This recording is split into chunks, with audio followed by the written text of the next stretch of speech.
Hanging out at the juice bar, trade deadline has now closed. Pencils down. Pencils down. The NBA. New school kids don't know that one. They don't know Pencils that one. down. Pencils down. My stomach would drop on that Close one. your scan. Turn your Scantron over. Close the book. Written It's essay's done. over. If you touch your paper, you automatically disqualify yourself. That's Trade the deadline. Suns. Come and gone. Closed. Luka was never going to get topped. But Yeah. he lands in L.A. They then go add Mark Williams. Yeah. Dalton Connect gets shipped out. Yep. They get to keep Austin Reeves. Man. We could go on and on and on. You want to shout out the new starting five for the Lakers? You want me to say it? You go ahead. All right. We got Luka at the 1. Is LeBron? This is actually we're talking out. Doesn't matter. Dorian in the building. Mark. No. Dorian will come off the bench. You think so? It's going to be... Well, it's Reeves, Williams, Luka, and LeBron. It's Luka, and then Reeves, LeBron. You don't think Rui, Finney-Smith? Mark Williams. It's already Laker debate of That's the five. Of Rui or Finney. Rui's the better offensive player, clearly, but Finney's the defense, the 3-and-D guy. But anyways, we were together Saturday night watching LeBron drop a triple-double at the Garden. Timeless. Went our separate ways. And an hour later... I might be the luckiest man in the world. LeBron has dropped 4 triple-doubles at the Garden. I've seen 3. It's incredible. Unbelievable, actually.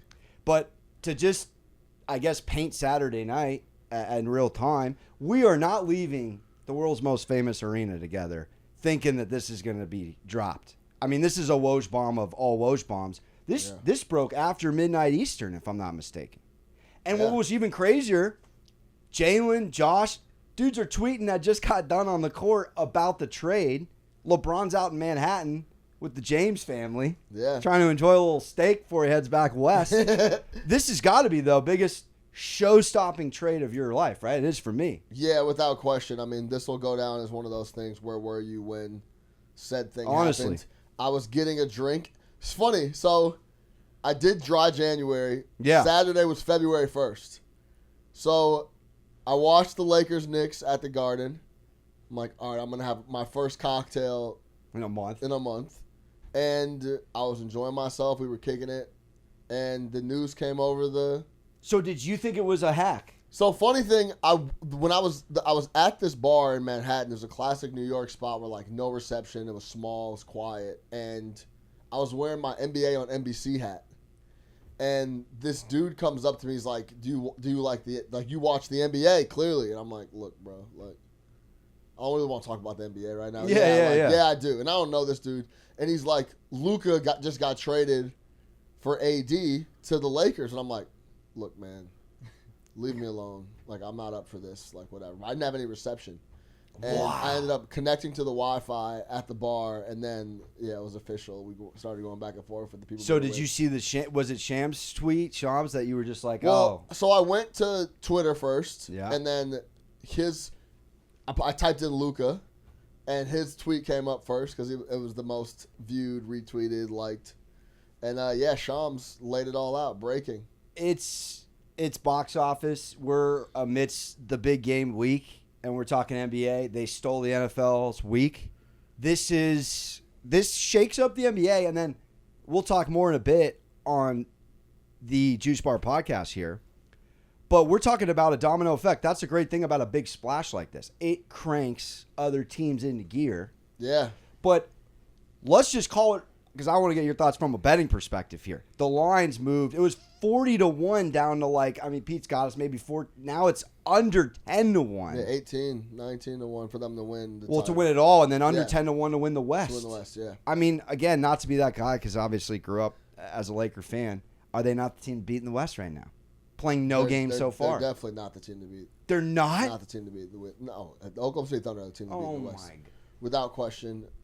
I'm excited to see what it's going to look like on the floor. We do this every single time there's a marquee deal. We instantly want to make them the best team in the conference. The Suns, best team in the world. This is so different. They've been huff the whole time. They're going to need time. They're going to need time to gel. Let's see how it looks on the court. I will say, all the talk about ratings in the NBA and too many games and no one watches all the games and these games don't matter. This type of stuff, the drama and the gossip and the people element of the NBA is really what drives the conversation and the popularity. This is, top I've of never mind. seen the talk and people. My girlfriend's stepmother was asking me about the Luka deal. Yeah. Like, this is what really drives the NBA. If you want to talk about ratings and stuff like that, just get behind the personalities, the drama, and that stirs up the conversation more than anything because they own the internet. This is the only thing I've ever seen compete with the Super Bowl on Super Bowl week. Shows are leading with the NBA and not the Super Bowl. During Super Bowl week, that doesn't happen. So the NBA, tell the stories, market the players, because this is what drives the conversation and gets people going. Clearly, it's not the Tuesday, Wednesday. The Nets-Wizards played yesterday. Yeah. And was a quarter of as interesting as us talking about Pelinka and how they got the deal done to get Luka. Just from an optics perspective, this seemed like the most shocking player reactions, organic, either the best WWE acting in the history of mankind or no, this was really real. They're no one really just knew, like everyone else, it seems. which was crazy, and you don't really see that. Yeah. Typically, the players get the nod. They get a little, heads up or whatever. I mean, LeBron said in real time he was at dinner and AD FaceTimed. That does not sound like a guy that knew his boy was being traded. Yeah, it's true. Secondarily, we joke on Twitter, X, lay GM. He is no longer the pseudo GM. I don't know how the convo is at Luka's team, LeBron's team, but in all seriousness, Perk just said it to wrap up the deadline. I'm flabbergasted at the amount of people talking about how they're both ball dominant and it's not going to work. Like LeBron's dying to play less of a role, I would like to think, night in, night out. Like he can't play pick and roll. Like he can't go down, play a little Karl Malone on the block, Tim Duncan with soft hands, and get his other ways. Obviously, Luka's not going to change his game. LeBron at 40 will. But to me, the basketball equation, it'll take time. But to sit there and say the leader in playoff points and the all-time scoring leader aren't going to sit here and figure it out in 2 months, that's a little hot takey for me. For years, LeBron has been looking for someone to take the offensive lift, the usage rate, off of his back. Yep. That was the initial thought when they went and got Russell Westbrook, was like, I could just let this guy go crazy and then he'll be able to create enough where it takes a little bit of the lift off of me. So, yeah, I think you're dead on there that Luka only knows how to play one way. And Sure. LeBron is flexible enough now more than Luka to kind of play in his realm, but there's not very many guys that can find the correct pass in any double team. And now there's like maybe 3 or 4 in the entire league. Maybe LeBron, Luka, Jokic. Cat's been awesome finding people out of the double team. But Luka and LeBron are now on the same team. You're not going to be able... You can't really double them now anyway. But if you double Luka, they got LeBron cutting to the basket is one of the best finishers at the rim in the league. So Now, talking about this, because it seems like Luka kind of got dragged a little coming out of Dallas. His weight, his shape, his beer. I saw him in a jersey today, by the way, on NBA socials, and he didn't look... If anything, he looked a little slimmer than he did when he got hurt. Well, what I was going to ask you was he kind of comes into town with that narrative.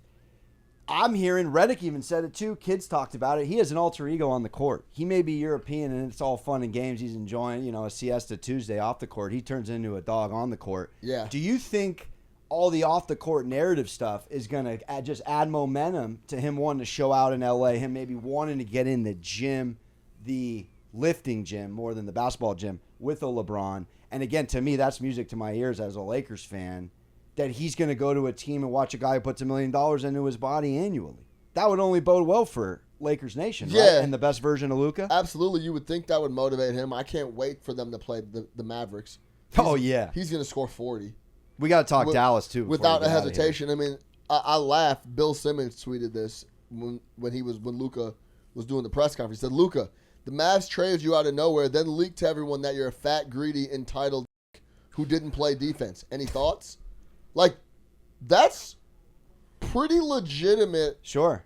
Feeling of that's pretty much the same feeling I had was, all right, they didn't necessarily just move you. They said, you're not motivated, you're out of shape, we don't trust you. Is that and media we optics? don't think you're conducive to winning, so go ahead and get out of town. Is that, though, to meddle the Dallas fan? Because it's like, basketball-wise, we're up in arms. Makes no sense. Yeah. But if you start to get into that and you kind of... Well, only time will answer that. I'm just curious if all that was part No of matter what you say to the fans, nothing is going to help. It's only going to be time and him. They're betting Luka's going to fall off a cliff physically and not be impactful. Or Max Christie's that dude. Yeah. But yeah, on a Dallas thing, I mean, we talked about it off air. Definitely got better defensively. Yeah. Their length. In their Lively, perspective, Gafford, AD. It's a lot of defensively, length. they're absolutely lights out. Now, Yeah. Max Christie, we saw it live at the Garden, was awesome in that game for the Lakers. Came out with 15 off the bench for Dallas in his debut. Defensively, he's good. Yep. AD is obviously one of the best in the world defensively. Gafford and Lively are great defensively, and they can now rotate those guys around. PJ Washington's solid. They did lose Derrick Jones Jr. to the Clippers in that finals run, but they're defense first now without question. Can they make noise in the West? You look at them as, I mean, because betting-wise, they moved worse odds to get out of the West. How much is Kyrie going to be able to shoulder? Because Luka's been out, and they've been like a 500 squad. They now add AD. Mm-hmm. Kyrie still has to create a ton. Klay Thompson's not creating anything. Kyrie and AD will be pretty Dinwiddie is is not creating too much either. But I think that's kind of where you bump into a problem, because the big reason the Knicks went and got Cat is because we were asking Jalen Brunson just to do and create every single thing, every possession on offense. Yeah. It's just not sustainable. That's kind of what we're asking Kyrie to do in the backcourt in Dallas. With the new team. With the new team. So I'm interested to see how that works. AD, of course, they can run pick and roll and do their thing, but You think, like... maybe it really unlocks AD offensively, because AD's biggest thing is he doesn't want to bang around with other bigs. And now he doesn't. And now he doesn't have to do that with Gafford and Lively around. So maybe he could just focus on offense and kind of using all the energy there, because it's clear he's like, I don't want to bang. I don't want to. I'm almost want to play like a Wemby style, where I'll block a couple shots here and there, but I want to play on the perimeter. Well, let me ask you this: if you get the best version of AD, if you get bubble AD, is this team even in the Western Conference Finals conversation? Yeah, they're in the conversation. I think a couple teams are in the conversation for the Western Conference Finals. You put because this team. You need two teams, because there's one solidified that the Thunder will be in the Western Conference Finals. I have zero doubt. So if you got like the Thunder and the Lakers up there, I mean, odds wise, Denver's third. Are you putting Dallas in the Houston-Memphis mid of the West? That's exactly about where they are. That's exactly where they're at. I would put Oklahoma City as a surefire lock to be in the Western Conference Finals. Then it's like maybe Denver and the Lakers, right above Houston, Memphis, and Dallas. What is ironic, Dallas, I want to say owns OKC, but Lucas plays very well against them, and so does LeBron and AD's Laker team. So now LeBron and Luka together against the Thunder until they get to the finals. But yeah, that's the Luka version of the trade deadline. We're about to get into a lot more on the Juice Bar. Pencils down. Appreciate you guys watching the Juice Bar weekly. In the description below, go lock in, subscribe.